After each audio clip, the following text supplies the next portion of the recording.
नमस्कार, आप सभी का अरविंद पब्लिक स्कूल के इस YouTube चैनल पे हार्दिक स्वागत है। मैं शुभम व्यास।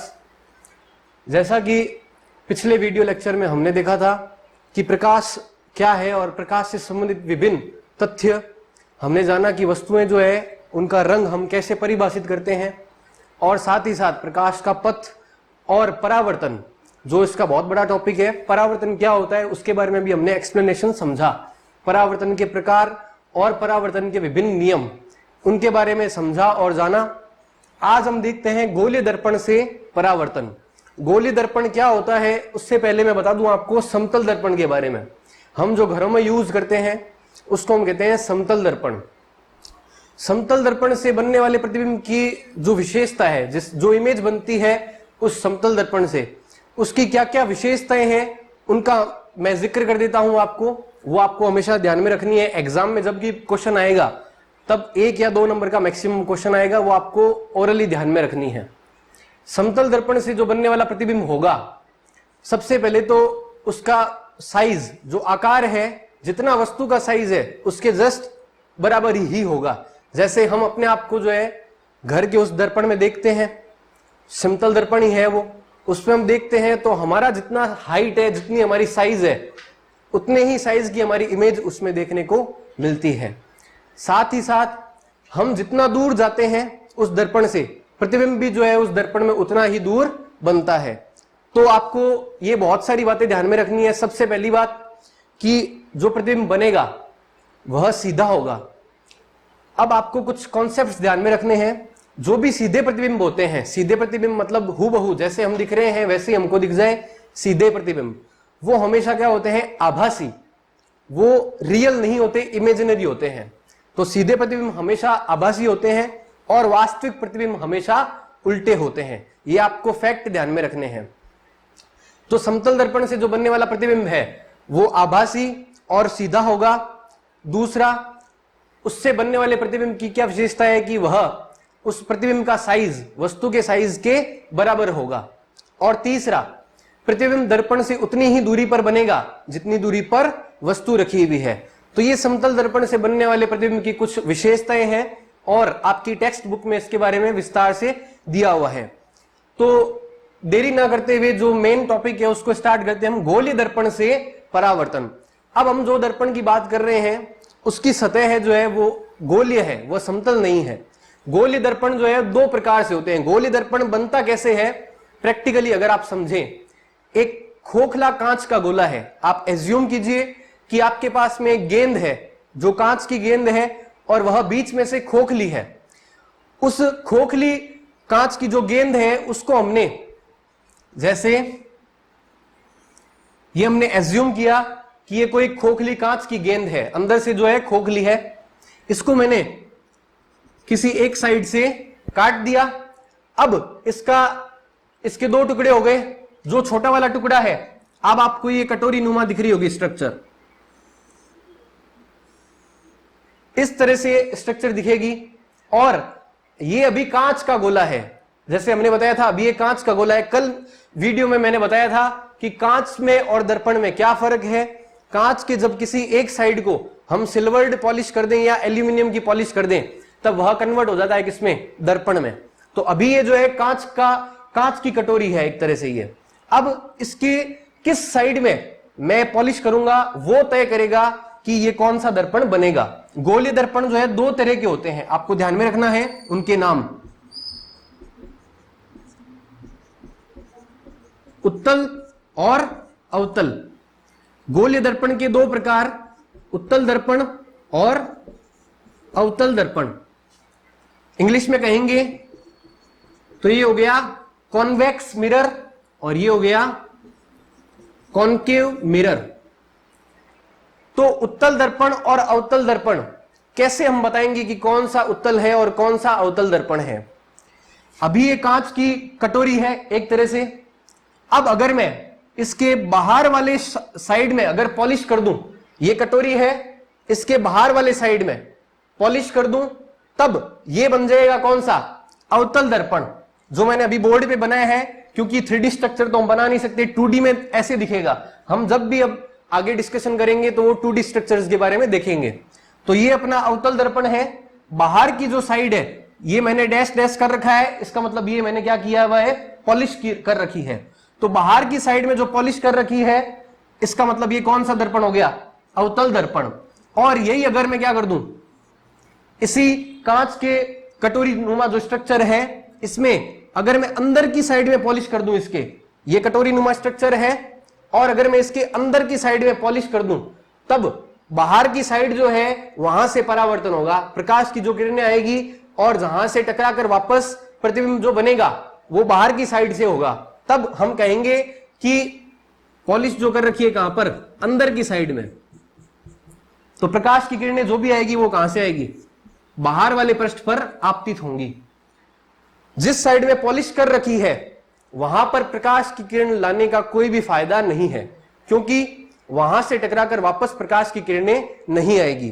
तो हम प्रकाश की किरणें कहां पर आपतित करवाते हैं, जो पॉलिश कर रखी होती है उसके दूसरी साइड में।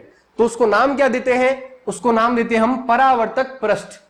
जो पॉलिश कर रखी है उसके दूसरी साइड, मतलब अभी आपको ये दिख रहा है अवतल दर्पण। अवतल दर्पण किसको कहेंगे, जब पॉलिश कहां पर हो, बाहर की साइड में। तो अंदर वाली जो साइड है उसको हमने क्या बोल दिया, परावर्तक पृष्ठ। जाहिर सी बात है जिस पृष्ठ से परावर्तन होगा उसी को ही तो हम क्या बोलेंगे, परावर्तक पृष्ठ कहेंगे। परावर्तक पृष्ठ जो है अंदर वाली साइड हो गई, और वही उत्तल दर्पण में पॉलिश अंदर की साइड में है तो परावर्तक पृष्ठ कौन सी हो गई, बाहर वाली परावर्तक पृष्ठ हो गई। तो इस तरह से आपको यह समझना है कि उत्तल दर्पण और अवतल दर्पण बने कैसे। सबसे जरूरी जो है वो बात वो ये है टर्मिनोलॉजी। आपको ये समझना है कि अब गोलीय दर्पण में आगे इस पूरे चैप्टर में परावर्तन को समझने के लिए काम में आने वाली जो टर्मिनोलॉजी है, जो परिभाषाएं हैं, उनको हम देखते हैं। गोलीय दर्पण का जो मध्य बिंदु होता है, जैसे इस 3D स्ट्रक्चर में बात करूं तो ये वाला पॉइंट, ये कटोरी नुमा स्ट्रक्चर है, कांच का गोला है जिसको हमने पॉलिश करके दर्पण कन्वर्ट कर दिया है। तो ये जो मिड पॉइंट है, ये इस मिड पॉइंट को हम क्या कहेंगे, दर्पण का ध्रुव। इंग्लिश में इसको P से डिनोट करते हैं। P का मतलब हो गया पोल, और पोल का ही मीनिंग है ध्रुव। तो दर्पण का सिंपल परिभाषा है, कभी आपको 1 नंबर की डेफिनेशन पूछ ले एग्जाम में कि दर्पण के ध्रुव की क्या परिभाषा है, तो आपको ये लिखना है कि गोलीय दर्पण की। अब वो गोलीय दर्पण कोई भी हो सकता है, चाहे वो अवतल दर्पण हो चाहे वो उत्तल दर्पण हो। गोलीय दर्पण के मध्य बिंदु को हम क्या कहते हैं, ध्रुव कहते हैं। फिर मैंने एक सीधी रेखा बनाई है जो इस ध्रुव से होती हुई भी निकल रही है। ये सीधी रेखा वास्तव में जो है अपने को डेली लाइफ में देखने को नहीं मिलती। जो हम दर्पण यूज करते हैं वास्तव में ऐसी कोई भी लाइन देखने को नहीं मिलती। ये केवल ज्यामितीय पर्पज के थ्रू ये बनाई हुई है, केवल हम जो है इसकी ज्यामिति को समझ सके इसलिए बनाई हुई है। तो ये एक काल्पनिक रेखा है जो कहां से जा रही है, दर्पण के ध्रुव से। तो इसको हम कहते हैं मुख्य अक्ष। मुख्य अक्ष, प्रिंसिपल एक्सिस। मुख्य अक्ष की क्या परिभाषा होगी, गोलीय दर्पण के ध्रुव से गुजरने वाली सीधी काल्पनिक रेखा को हम क्या कहते हैं, मुख्य अक्ष। ये काल्पनिक रेखा है, सीधी काल्पनिक रेखा है जो कहां से गुजर रही है, दर्पण के ध्रुव से गुजर रही है। फिर बात करते हैं हम एफ। एफ का मतलब हो गया फोकस। इसको भी आप जनरल टर्मिनोलॉजी से रिलेट करके देख सकते हैं। फोकस का मतलब हम क्या समझते हैं, जहां पर कुछ ना कुछ केंद्रित होता है। तो मतलब जहां पर भी किरणें केंद्रित होगी उसको हम क्या कहेंगे, फोकस। और अच्छे से अगर इसको हम परिभाषित करें तो इसकी परिभाषा ये है। अब आपको मुख्य अक्ष क्यों कहते हैं, इसको मुख्य अक्ष, क्योंकि ये रेफरेंस है। इसी रेफरेंस के थ्रू हम सारी इसकी ज्यामिति को समझेंगे। जो किरणें, ध्यान से सुनना, जो प्रकाश किरणें इस मुख्य अक्ष के समांतर आपतित हो, समांतर रेखाएं जो अनंत से आती है और अनंत पर ही मिलती है, मुख्य अक्ष के समांतर रेखाएं, ये मैंने डैश डैश से बता दिया। डैश डैश का मतलब ये पीछे कहां से आ रही है, अनंत से आ रही हैं। और अनंत से आती हुई किरणें मुख्य अक्ष के जब समांतर होगी तो परावर्तन के पश्चात ये कौन सी पृष्ठ है, परावर्तक पृष्ठ। जहां पर प्रकाश की किरण आपतित हुई है वो कौन सी पृष्ठ है? परावर्तक पृष्ठ। इसी परावर्तक पृष्ठ से परावर्तन के पश्चात ये प्रकाश किरण जिस बिंदु से गुजरेगी, जिस बिंदु से निकलेगी, उसी को हम क्या कहेंगे? उस बिंदु को क्या कहेंगे? मुख्य फोकस कहेंगे। उस बिंदु को हम क्या कहेंगे? मुख्य फोकस। तो मुख्य फोकस की परिभाषा क्या होगी? दर्पण के, गोलीय दर्पण के मुख्य अक्ष के, ये मुख्य अक्ष है, इसके समांतर आपतित होने वाली प्रकाश किरणें परावर्तन के पश्चात जिस बिंदु से गुजरती है उसको हम कहते हैं मुख्य फोकस। अब ये तो था अवतल दर्पण। अब देखते हैं कि ये अपना उत्तल दर्पण है। उत्तल दर्पण किसको कहेंगे? जिसकी परावर्तक पृष्ठ उभरी हुई हो, मतलब पॉलिश किस साइड में है? अंदर की साइड में। परावर्तक पृष्ठ उभरी हुई है, उत्तल दर्पण। इसके लिए क्या परिभाषा होगी? जैसे कि उत्तल दर्पण के लिए फोकस और वक्रता केंद्र, इसको हम वक्रता केंद्र कहते हैं, बताऊंगा अभी आपको। ये सारे आपके जो है राइट साइड में आएंगे, क्योंकि आप समझ रहे हैं ज्यामिति से ये इसी खोखले गोले का कटा हुआ भाग है, तो अगर मैं इसको पूरा करूंगा तो ये राइट साइड से आएगा। तो इस मुख्य अक्ष के समांतर आपतित होने वाली किरण इसके परावर्तक पृष्ठ पे गिरी और ज्यामिति के अनुसार ये किरण ऊपर की साइड में जानी चाहिए। और अब आप देख रहे हैं कि ये कहीं पर भी आगे जाके किसी मुख्य अक्ष के किसी बिंदु से मिल नहीं सकती, तो हम इसको खुद अपनी तरफ से पीछे बढ़ाते हैं, दर्पण के पीछे की साइड में, मतलब राइट साइड में, क्योंकि ये अपने आप फोकस से नहीं मिल रही, मिलती हुई प्रतीत होती है। इसीलिए उत्तल दर्पण के लिए मुख्य फोकस की क्या परिभाषा होगी कि उत्तल दर्पण के जो मुख्य अक्ष है उसके समांतर आपतित होने वाली प्रकाश किरण परावर्तन के पश्चात जिस बिंदु से गुजरती हुई प्रतीत होती है उसको, उस बिंदु को हम कहते हैं मुख्य फोकस। अवतल दर्पण में तो वास्तव में गुजर रही थी, उत्तल दर्पण में गुजरती हुई प्रतीत होती है। तो यह है मुख्य फोकस की परिभाषा। फिर पॉइंट आता है सी। सी को हम कहते हैं सेंटर, मतलब कि वक्रता केंद्र। वक्रता केंद्र, वक्रता केंद्र की क्या डेफिनेशन है? जब हमने इस दर्पण को फॉर्मेशन किया था, इस दर्पण का, तो उससे पहले मैंने बताया था कि इसको हम मान सकते हैं कि ये कोई कांच का खोखला गोला है, गोले का कोई ना कोई केंद्र होता है। अब जब ये पूरा एक कांच का गोला था तब तो ये सिर्फ केंद्र था। जब मैंने इसको काट के एक दर्पण बना दिया तब भी पॉइंट वहां का वहां ही है अभी भी।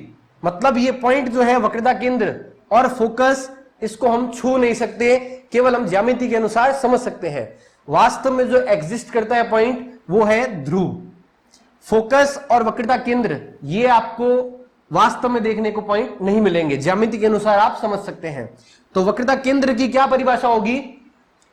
ये गोलीय दर्पण, ये गोलीय दर्पण चाहे वो उत्तल हो चाहे वो अवतल हो, जिस खोखले कांच के गोले का भाग है उस खोखले गोले का जो केंद्र है वो इस दर्पण के लिए क्या बन गया? वक्रता केंद्र। फिर से रिपीट कर रहा हूं, वक्रता केंद्र किसको कहेंगे? जो इस खोखले कांच के गोले का केंद्र है वो इस दर्पण के लिए, गोलीय दर्पण के लिए क्या बन गया? वक्रता केंद्र। अब एक गणितीय संबंध भी आप ध्यान में रखें कि ध्रुव और वक्रता केंद्र के ठीक बीचों बीच ये फोकस स्थित होता है। ये आप ध्यान में रखोगे कि ये जो पॉइंट है एफ, ये आपके P और C, जो पोल है ध्रुव और वक्रता केंद्र है C, इसके ठीक बीचों बीच होता है।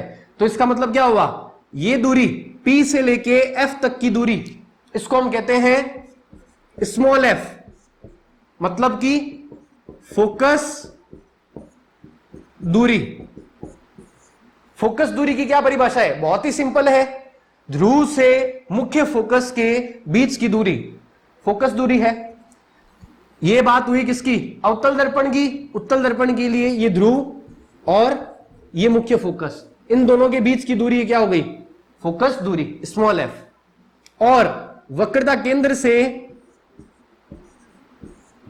ये वक्रता केंद्र है C, यहां से लेके P के बीच की दूरी, ध्रुव से लेके वक्रता केंद्र के बीच की दूरी को हम कहते हैं r। r का मतलब हो गया रेडियस। अब जब सामान्य गोला था तब केंद्र से परिधि के बीच की दूरी को हम कहते थे त्रिज्या।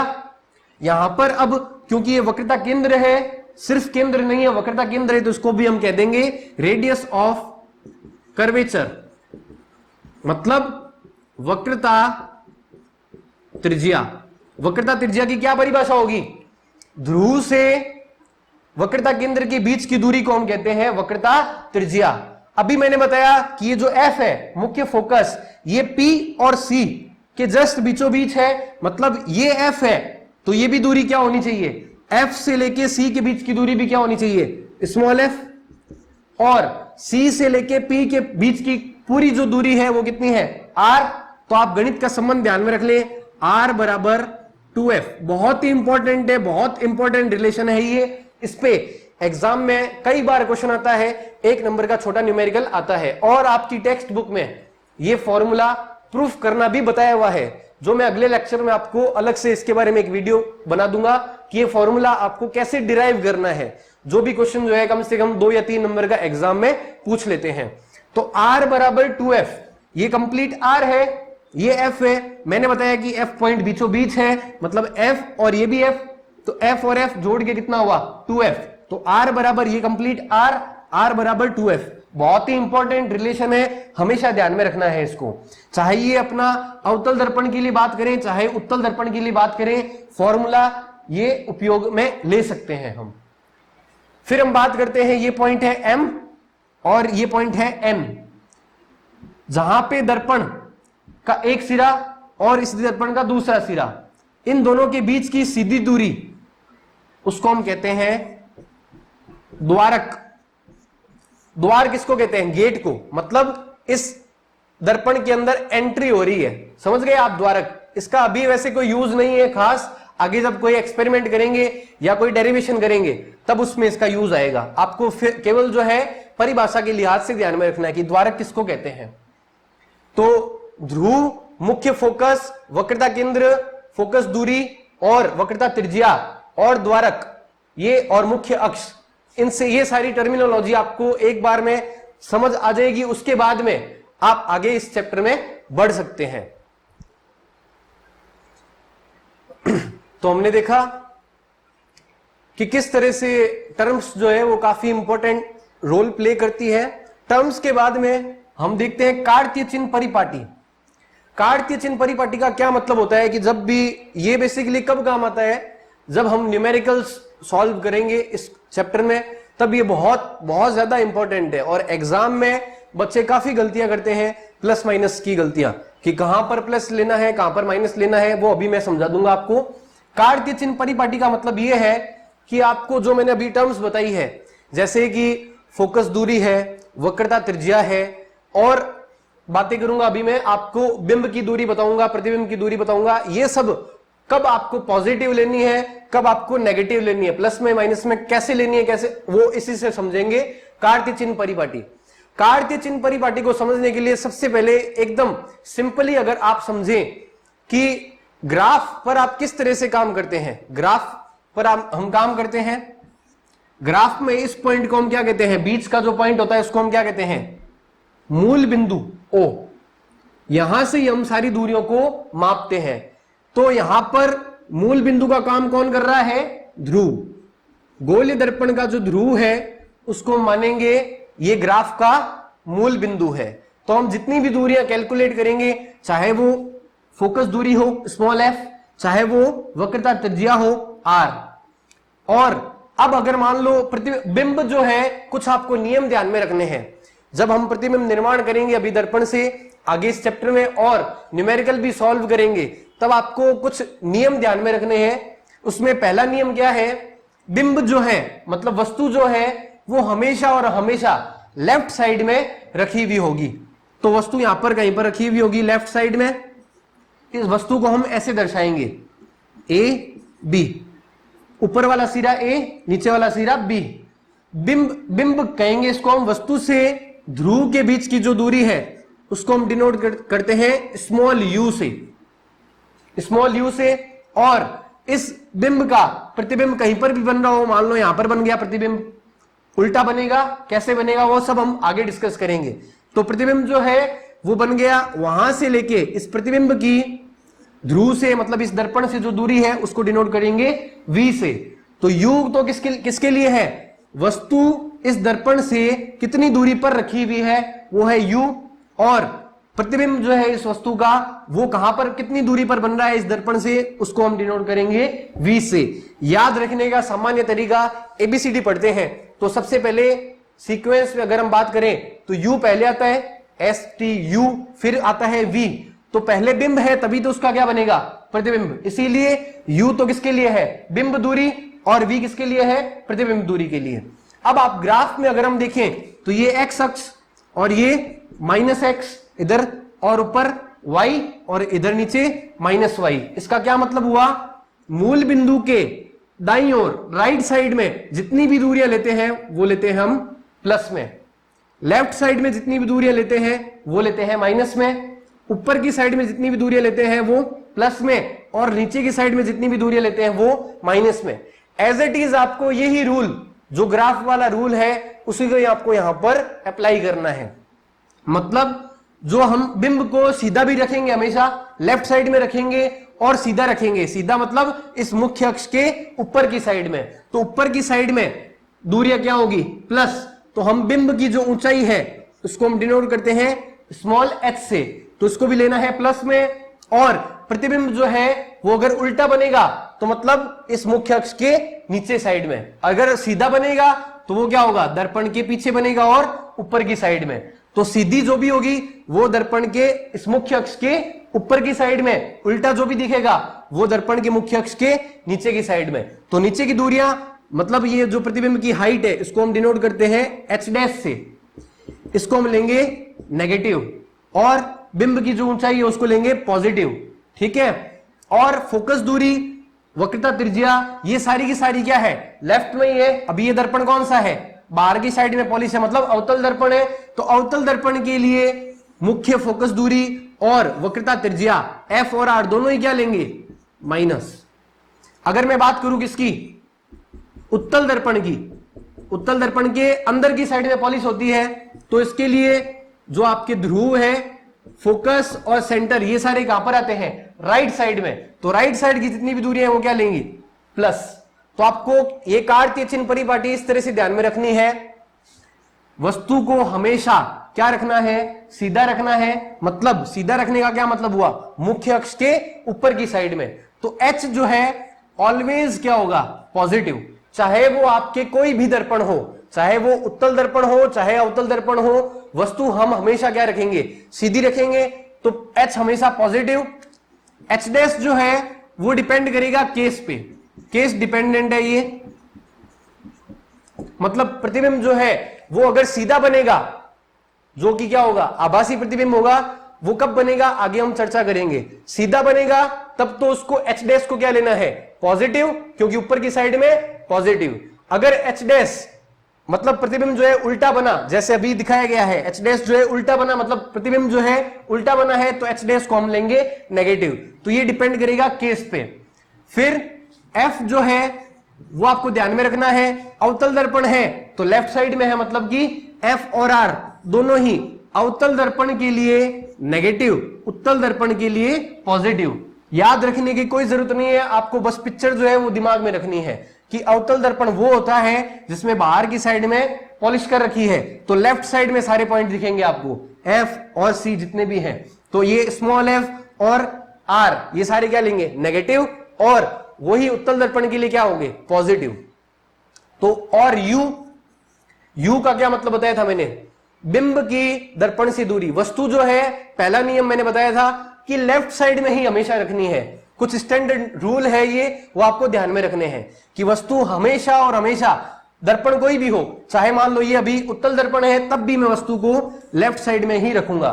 तो लेफ्ट साइड से आने वाली जो दूरी है u, ऑलवेज क्या लेंगे, लेफ्ट साइड की जो दूरी है क्या लेंगे, माइनस। ग्राफ में इधर माइनस होती है तो u ऑलवेज क्या होगी, माइनस। मतलब वस्तु के लिए दोनों चीजें फिक्स है, हाइट जो है पॉजिटिव और बिंब की जो दूरी है वो नेगेटिव। और इसी तरह से v का क्या मतलब है, प्रतिबिंब की दर्पण से दूरी।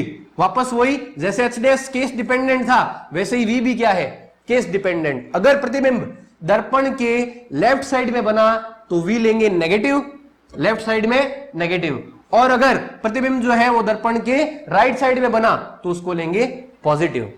तो ये कार्ड की चिन्ह परिपाटी आगे जो है न्यूमेरिकल में काफी यूजफुल रहेगी और बहुत ध्यान में रखना है आप इस चीज को, क्योंकि बच्चे जो है कई बार प्लस माइनस में गलतियां करते हैं। पूरा मेथड सही होगा, सारी कैलकुलेशन सही होगी, लेकिन प्लस और माइनस की गलतियों से पूरा सवाल गलत हो जाएगा। तो आपको ये बहुत सिंपल सा मेथड ध्यान में रखना है। कार्ड की चिन्ह परिपाटी का मतलब आपको ग्राफ जो है वो ध्यान में रखना है। मूल बिंदु को जो है ध्रुव को आपको मूल बिंदु मान लेना है और उसके अकॉर्डिंग ही सारा एडजस्टमेंट रखना है। एफ और सी अवतल दर्पण के केस में लेफ्ट में और उत्तल दर्पण के केस में राइट में, और बाकी जितनी भी दूरियां हैं वो मैंने आपको एक्सप्लेन कर दी है। तो you V H H dash F और आर, ये इतनी टर्म्स जो है ये आगे हम काम में आएगी, चाहे वो हम डेरिवेशन करें चाहे वो न्यूमेरिकल प्रॉब्लम को सॉल्व करें। तो धन्यवाद। अगर आपको इस चैनल से कुछ भी सपोर्ट हो रहा हो तो कृपया इस वीडियो को लाइक करें, शेयर करें और जितना हो सके इसको आगे से आगे बढ़ाएं, ताकि आपके साथ साथ दूसरे बच्चे भी जो है इसका फायदा उठा सकें। और अभी से इस लॉकडाउन के प्रिपरेशन में जो है अपनी प्रिपरेशन को बहुत अच्छे से आप बेहतर कर लें, क्योंकि ये वो टाइम है जब आप अपने आप को दूसरों से आगे ले जा सकते हो और अपना कुछ यूटिलाइज कर सकते हो इस टाइम का। तो धन्यवाद, फिर से हम मिलेंगे इसी चैनल पे।